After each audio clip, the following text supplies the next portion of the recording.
My name is Abdul Mannan, roll number 5046, BS Chemistry, first semester. हमारा topic है p K b and buffer solution. P K b power ionization constant of acid, power ionization constant of base and buffer solution. Power ionization constant of acid, power ionization constant of base, इसमें हम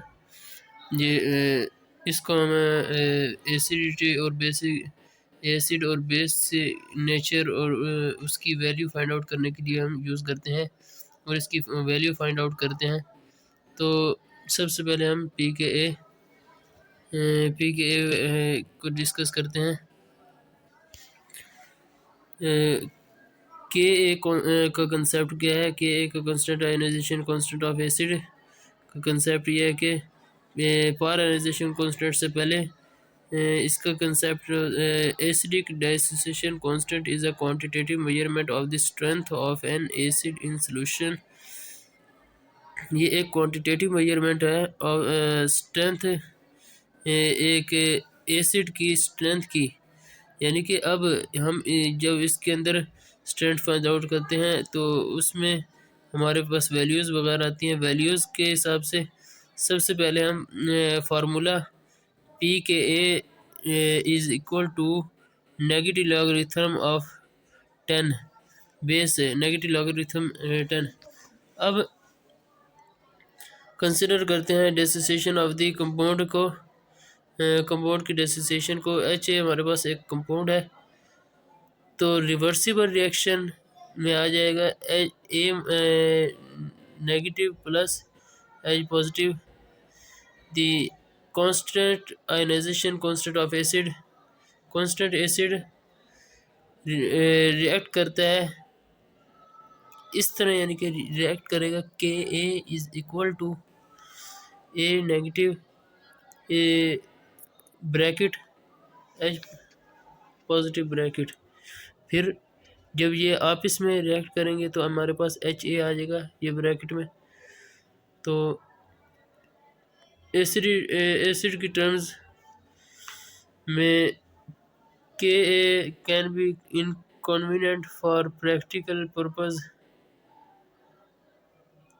practical purpose के लिए भी इसको ionisation constant of acid को हम practical purpose के लिए भी यूज़ कर सकते हैं। पी के को डिफाइन करते हैं नेगेटिव बेस के तौर पे।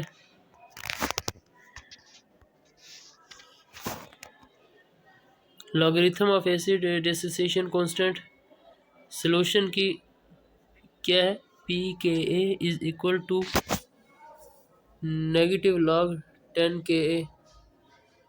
Example, for example the ionization constant of acetic acid, इसकी यहाँ पे हम देखते हैं कि एसिडिक एसिड की वैल्यू 4.8 है, लेकिन अब दूसरी वैल्यू लैक्टिक एसिड की वैल्यू 3.8 है। लैक्टिक एसिड की वैल्यू कम है, लिहाजा ये स्ट्रॉन्ग एसिड होगा। वैल्यू ज़्यादा होगी तो वो स्ट्रॉन्ग नहीं होगा बल्कि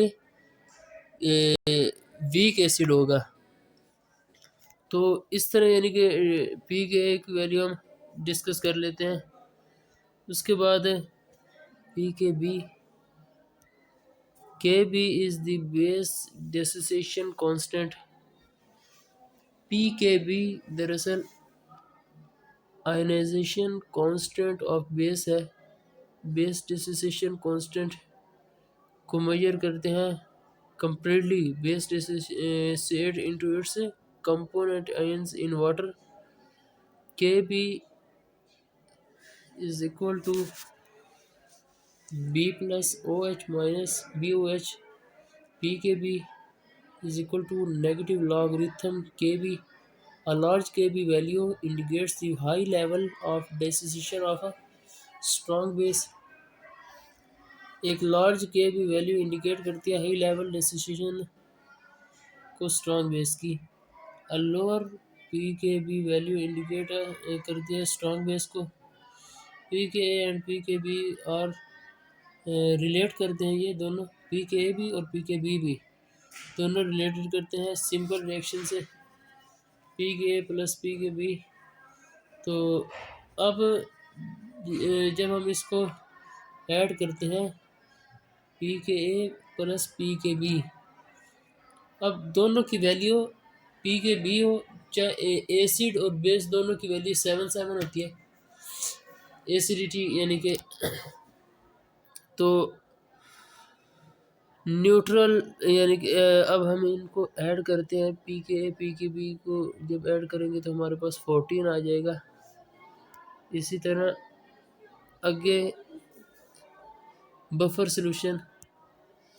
A buffer solution is one which maintains its pH fairly constant।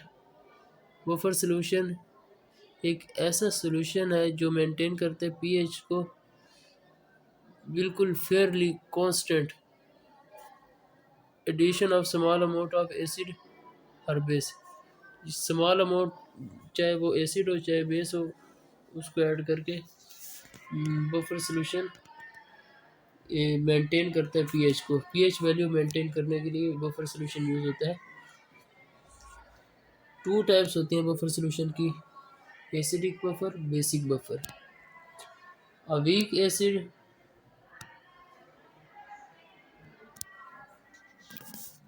Acidic buffer